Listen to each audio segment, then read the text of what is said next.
Today, hi, morning. Today I show you Suzuki Ignis 2016. They have called now start. So all lights on. There's some message there is ESP and right now start.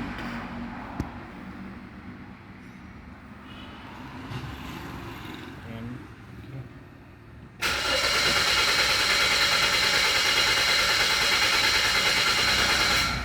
this not start.